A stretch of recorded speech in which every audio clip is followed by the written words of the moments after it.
Right Naveen, వర్షాలు సమృద్ధిగా కురిసి ప్రాజెక్టులన్నీ కూడా నిండుగా ఉన్నా సరే కొన్ని ప్రాంతాల్లో నీటి కోసం ఇబ్బందులు పడాల్సిన పరిస్థితి. అది మరీ ముఖ్యంగా కృష్ణమ్మ పక్కనే ప్రవహిస్తున్న ఉమ్మడి కృష్ణ అలాగే గుంటూరు జిల్లాలు, రెండు జిల్లాలు కూడా అటు నీటి కోసం, అటు సాగునీటి కోసం తాగునీటి కోసం కూడా ఇబ్బందులు పడుతున్న పరిస్థితి. అంటే దాదాపుగా కృష్ణమ్మ నది మొత్తం వాటర్ అంతా కూడా సముద్రంలో కలిసిపోయి వృధా అయిపోతుంది. మరి ఈ నేపథ్యంలో ఆ వృధా అయిపోకుండా ఆ నీటిని ఒడిసి పట్టుకొని ప్రజలకు అందుబాటులోకి తీసుకురావాలని చెప్పేసి ఏపీ ప్రభుత్వం అయితే యోచన చేస్తుంది. అండ్ దీనికి సంబంధించి కొన్ని నిర్ణయాలు కూడా తీసుకుంటున్నారు.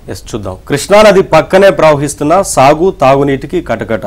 ఒక్కోసారి రెండో పంటకు నీరివ్వలేని పరిస్థితి ఏర్పడింది. పులిచింతల గేట్లు ఎత్తితేనే వేసవిలో ప్రజల గొంతు తడుస్తోంది. ఎల్నినో వంటి పరిస్థితులు వస్తే నాగార్జున సాగర్ నీటి కోసం కృష్ణానది నిర్వహణ బోర్డును ఆశ్రయించాల్సిన పరిస్థితి. ఇది రాజధాని అమరావతిని ఆనుకుని ఉన్న ఉమ్మడి కృష్ణా గుంటూరు జిల్లాల్లో ఎదుర్కొంటోన్న ఇబ్బంది. వరదలు వచ్చినప్పుడు కృష్ణమ్మ నీరు కడలిలో వృధాగా కలిసిపోతోంది.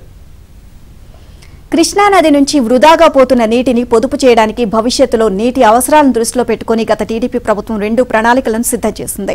రాజధానిలో నీటి అవసరాల కోసం వైకుంఠపురం వద్ద ఒక బ్యారేజీని, ప్రకాశం బ్యారేజీ నుంచి దిగువన చోడవరం వద్ద ఒక బెలూన్ బ్యారేజీని నిర్మించాలని తలపెట్టింది. ఈ రెండింటినీ వైసీపీ ప్రభుత్వం అటకెక్కించింది. చోడవరం వద్ద బ్యారేజీని నిర్మిస్తే విజయవాడ నగరం వైపు చల్లగాలులు వేయడంతో వేసవి తాపం నుంచి ఉపశమనం లభించే అవకాశం ఉంది.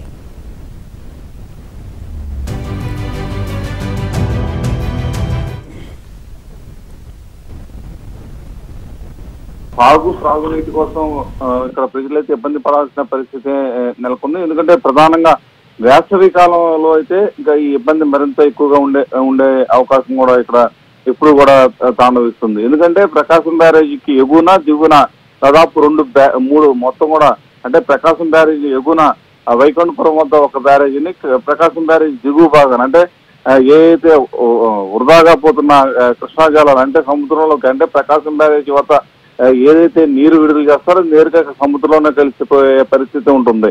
అయితే ఆ సముద్రంలో కలిసిపోయే నీటిని ఒడిచిపట్టుకునేందుకు చోడవరం వద్ద అలాగే శ్రీకాకుళం వద్ద 2 బ్యారేజీలు, అంటే బెలూన్ టైప్ బ్యారేజీలు కట్టాలని చెప్పి కూడా నిర్ణయించుకున్నారు. అయితే దానికి ప్రణాళికలు గత టీడీపీ హయాంలో మొత్తం కూడా దానికి శ్రీకారం చుట్టిన పరిస్థితి నెలకొంది. అయితే తర్వాత అధికారం చేపట్టిన వైసీపీ ప్రభుత్వం ఆ మూడింటిని కూడా పూర్తిగా నిర్లక్ష్యానికి అయితే గురి చేసిందని చెప్పుకోవచ్చు. ఎందుకంటే ప్రధానంగా వైకుంఠపురం వద్ద ఆ బ్యారేజీ కనుక నిర్మిస్తే ఆ పైన ఆ నీరుని ఒడిచిపట్టుకుని అటు అమరావతి ప్రాంతానికి ఇంకా త్రాగునీటి అవసరాలు కూడా తీర్చే అవకాశం కూడా కనపడుతుంది.